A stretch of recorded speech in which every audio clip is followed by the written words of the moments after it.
Today, I'm going to be showing you the best passive income strategy for the Solana network by utilizing yield farming and decentralized finance. Let's hop in. Now, Solana token has been growing massively. As you can see, it was trading at roughly $60 just 3 months ago, now trading at $110. That's nearly a 2x return if you bought 3 months ago. But with that being said, it's also up 14% in the past 30 days and up 377% in the past 1 year. Those are some pretty remarkable numbers, but what we're going to be focusing on today is not the Solana token, but rather the network behind it. Just like Ethereum has the Ethereum network, well, Solana has the Solana network, basically. So with that being said, the Solana network has a TVL, or liquidity amount, of $2.15 billion. That's a lot of money, but not nowhere near where it could be. And the reason why I say that is because previously, the Solana network peaked back in November of 2021 at nearly $10 billion in TVL. So that means we can expect at least a 4x return on the overall TVL in the Solana network. And while you can't directly trade against the TVL and go long on the TVL, you could purchase Solana and assume that Solana token is going to grow as the network grows. Or the other thing you could do is invest into decentralized finance projects within the Solana ecosystem that will for sure grow as the Solana network grows. And that's exactly what I'm going to be showcasing to you guys today. Some positions even returning upwards near 1% per day. Now the thing is, there's a ton of activity and a ton of different protocols on the Solana network. If we scroll through this list, we can see that there are 112 different DeFi protocols on the Solana network. So we need to sort through and pick the ones that are going to make us the most possible money. And ultimately, our goal here with this strategy is to take assets that we don't mind holding, assets that we really want to include in our portfolio. That could include Sol token, Jupe token, Render token, or Pyth token, or any other asset on the Solana network, and we're essentially going to yield farm with it. We're going to put it to work just like we can go put our dollars to work in real estate or in stablecoin strategies, and we're going to earn a passive income on it. That's exactly what this strategy is all about. We're not taking on exposure to crazy meme coins earning crazy returns. While the returns could be great, what ends up happening all the time is the underlying assets decline a ton, and you ultimately end up losing a ton of money and coming out on bottom. So we're going to target high utility assets in this strategy, and the first way I'm going to do that is by going over to Orca and going over to liquidity. So there are off the bat a ton of different positions that we could get into. Number one could be sold to USDC, but the issue with hopping into sold to USDC is the fact that Sol paired with USDC is not a good idea because it has USDC in it. The reason why I say that is because what ends up happening is we get our Sol sold into USDC as the price moves up, whereas we dollar cost average as the price moves down, which might be good if you want a dollar cost average, but at the same time, we don't want to be sold out of Sol at a price of $125, $130, $140 when Sol can go much, much higher than that, basically. So what we really want to do is target Sol paired with these other assets that I mentioned. So something like Jupe Sol. That would be a good idea because these assets are going to be somewhat correlated because ultimately Jupe is a utility token within the ecosystem and Sol is obviously the utility token for the Solana network. Assuming these assets move together, which they typically do because they both have really good ties to the Solana network and play a vital role in the ecosystem, well, that means we're going to barely have any impermanent loss. Similar situation with Pyth Sol, or similar situation going down to Render to Sol and a few other positions. Now there's another platform that I use called Radium, and Radium is going to be just like Orca, but a different platform basically. Now what I will say is it's not nearly as big as Orca. So taking a look at Orca, it currently ranks as the top decentralized exchange on the Solana network, ranking in at $180 million in TVL.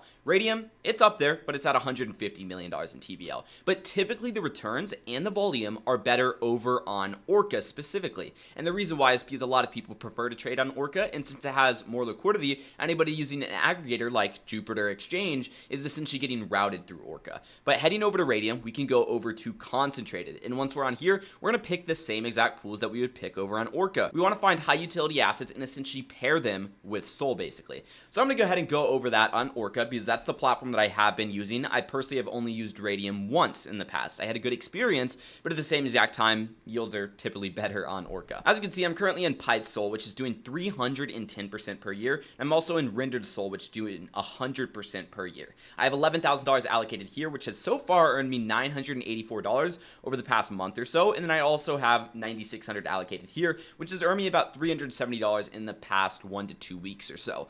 So both really good returns right here. The underlying assets have both appreciated on both these positions, so I am at a profit, and I just want to give you guys a full disclosure on that. But let's assume that we found assets that we like, and Render to Sol is one of those. We like Sol, we like Render, and we want to put them together in a pool. Well, we would pull up this pool over on Orca, and now we need to look at a few different things. Well, we have have render to SOL right here on the 0.3% tier. We have render to SOL right here on the 1% tier. This tier is how much fee they're charging to the trader essentially. So if there's a $100 trade on 1%, it's a $1 fee that goes to the liquidity provider.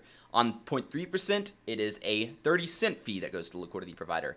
But what you'll notice is even though they're charging a larger fee, the return is lower here. And the reason why is because a lot of the trading volume goes over to 0.3% because traders want to pay lower fees. So you can get a higher return because there is more trading volume, there's more activity. We are basically providing a service, running a business essentially in DeFi. Because if we weren't providing liquidity for these assets, DeFi wouldn't be possible. People wouldn't be able to trade those assets. So by providing this service, we're able to collect that fee. It's a real return. It is not a fake return. It's not reward tokens or anything along those lines. But we'd hit deposit, we'd hit custom, and this is where we need to determine our range. And obviously, this is where things get a little bit tricky, but we'll head over to dexscreener.com, and here we could search for the pair render to SOL. We could pull up the trading view chart for this pair.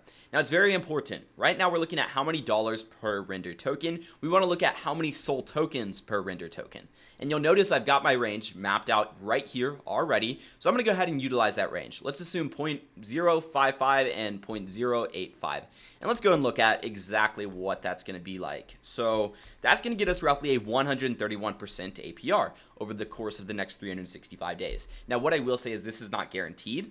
This can go down to 1%. It can go down to less than 1%. Can't go negative, but it can go down a ton depending on a few different things. Number one, liquidity in this pool. If more people deploy into this pool, the returns are going to get diluted. But number two, volume in this pool. If less people are trading this pair, once again, the returns will get diluted and there won't be as much volume, which means that there's not going to be as much earnings as a liquidity provider. Now, very briefly, I want to tell you that we just released a brand new mini course for Solana yield farming, how to find the best opportunities, how to do exactly what I'm doing and make thousands of dollars per month off of a measly portfolio basically. And obviously if you're in our Uniswap V3 mini course, you know that this is the bomb. This is the stuff that you need to know right here. However, in the Solana yield farming mini course, we're going over how to find different pools. We're going over how to utilize the Solana network to its fullest extent and all those different opportunities specifically for the Solana network. In the Uniswap V3 mini course, we go over how to pick the ranges for concentrated liquidity pools. We go over how to essentially rebalance your pools. We go over a lot of stuff related to concentrated liquidity as a whole. So if you're looking forward to both of those, I recommend you check out our private community because it's $75, only $5 more as if you were to pay separately. And that is a monthly charge, but if you don't like what you see after the first month, you can cancel without having to even talk to us. However, if you're really looking to get the best of both worlds, you're going to get access to both of those mini courses that I just talked about, which is a $70 value, as well as you're going to get access to our group calls that we host on a weekly basis, which is a $100 a month value, as well as a ton of other support chats where we post updates on our positions, that type of stuff. That's another $100 a month value. And we charge a measly $75 per month essentially to get access to all this. The best part is if you really want to, you could sign up for this, pay the extra $5, hop into a few different group calls, go through our mini courses and cancel right after the first month. But I really do think that you guys are going to end up staying because you're going to love the value so much. And the best part is if you want to cancel, there's literally a cancel button that you can click. You don't have to interact with anybody. So no hard feelings there. That stuff will be linked down below in the description, but I do want to go over some basic concentrated liquidity stuff. If we're more bullish on render, then we're going to want to have more render in our liquidity pool at the very start to mitigate our impermanent loss. We can't essentially eliminate impermanent loss. It's impossible, right? But what we can do is mitigate it. So we can do that by a few different ways. Number one is by starting with more of the asset that we're more bullish on. So I think render is going to outperform Solana this bull run. And what I mean by that is Solana might go 2, 3, 4x even, but I think render is going to go 3, 4, 5, 6x even. So I would want to start with more render in this pool. So in this scenario, this range allows me to start with 60% render and 40% SOL. That's a good ratio in my personal opinion. If I was equally bullish on both these assets, I would want to adjust the range until I get to about 50% render and 50% SOL basically. As you can see, as I'm adjusting this range, it's adjusting that ratio basically. But once I'm happy with the range, I can hit next step, choose amount, and then essentially I can deploy my capital into this pool. Now, one thing I want to mention is you are investing into a liquidity pool. You do have impermanent loss risk, as well as you have to keep in mind that your assets will be shifted around, right? You're not always going to have, 60% render or 40% USDC. You might start out out with it, but you're not always going to have it because your assets are being sold into each other depending on which one does better. The other thing is you do have exposures to these underlying assets. If both these assets rise 10%, well, your principal capital, let's say you deploy $10,000, is rising 10%. It's now worth $11,000. Whereas if it falls 10%, it's now worth $9,000. So you need to keep that in mind, and that's why I recommend you find high utility assets that you want to hold or you're already holding in your crypto portfolio, and then put them to work in yield farming. Now, if you don't really want to go through and find all the ranges or any of that type of stuff, which I highly recommend that you do, first of all, because as you get that experience, it's going to be great for analyzing the markets, but also it's going to perform way better in the long term. But you could head over to a platform like Camino Finance, and you could go over to their vaults. Their vaults are essentially strategies that you can deploy into, and they're managing it for you. So they'll automatically rebalance it. They'll automatically adjust the ranges, but sometimes these do have high impermanent loss. So looking over here, I want to go ahead and find Render. And the reason why is because that's one of the pools that I want to deploy my capital into. So we have Render Sol right here on Orca, and this is showing a 182% APR. You also have the same pool over here over on Radium. In this scenario, it has way more TVL, probably because this is an older version of Render Sol. Now in this scenario, we're naturally going to want to go and look at this Radium strategy or just deploy into it because it's significantly higher in terms of APY. Now keep in mind, this does only use the past 7 days worth of data, but looking over at the analytics, what we really need to look at is profit loss compared to if we just held our assets. So in this scenario, essentially, if we just held our assets, we would have more money. It is outperforming the Camino strategy. So basically, we are losing to impermanent loss in this scenario, which is not a good thing, right? As long as this kind of purplish line is above this green line, that means that we are losing to impermanent loss.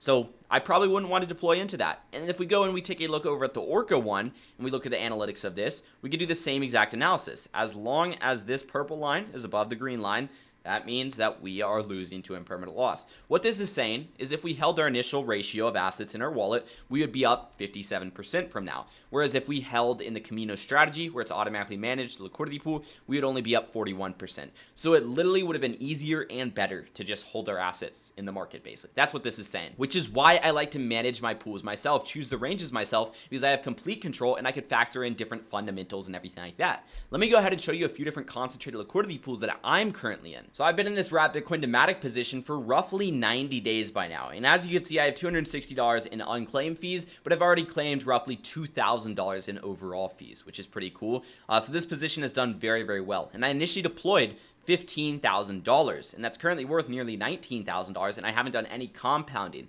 So I have roughly $4,000 of asset appreciation. I have nearly $2,300 in overall earnings. So that's great. It's also doing a 65% APR. Now let's talk about impermanent loss. Only $73 on a deposit of $15,000. That's crazy. So if we look at how much money I outperformed if I just held in the market by, $2,200. That means if I held my money in the market, I'd have this $19,000 basically that I currently have in the liquidity pool. But since I'm in the liquidity pool, I have the $19,000, and I also have the $2,200 in earnings, which is great. And the reason why I have results like these is because I personally manage my pools, and I make sure that I structure them properly. I make sure that I'm choosing assets that are correlated. I make sure that I'm choosing assets that are solid, that I don't mind holding. Hence why I've been in this pool for 83 days to be exact. And I make sure that I am comfortable with everything I'm doing and the risks that I'm taking on. So that way I'm not nervous, wondering if I should exit or anything like that. So this just goes to show, if you manage your pools yourself and you know what you're doing, then you're going to do really well. Whereas if you just take the easy way out, throw your money into Camino or managed vault or something like that, you might make money and you might make good money, but you might be outperformed. It could have been better if you just held in the market basically. And that was the case in that scenario. So if you guys did enjoy this video, please drop a like and subscribe when notifications turned on. And don't forget to check out our private community if you guys really are interested in decentralized finance and learning about the best opportunities, hopping on group calls with me and all the other people in the private group. We have over 75 people in there and we just launched a couple days ago. And the last thing I'm going to mention is if you want me to build a portfolio out for you and you want me to help you in your DeFi passive income journey, literally on a one-on-one call, please head over to builderwealth.com, head to the DeFi Accelerator section, and hit the Apply Now button. We essentially provide a done-for-you service where we're going to walk you from A to Z in the decentralized finance journey, but not only are we going to do a lot of the stuff for you, we're also going to teach you exactly how to do it. So you have the same exact knowledge as me coming out of it. Once again, I look forward to seeing exactly how your guys' portfolio performs, and I'll talk to you later. Peace.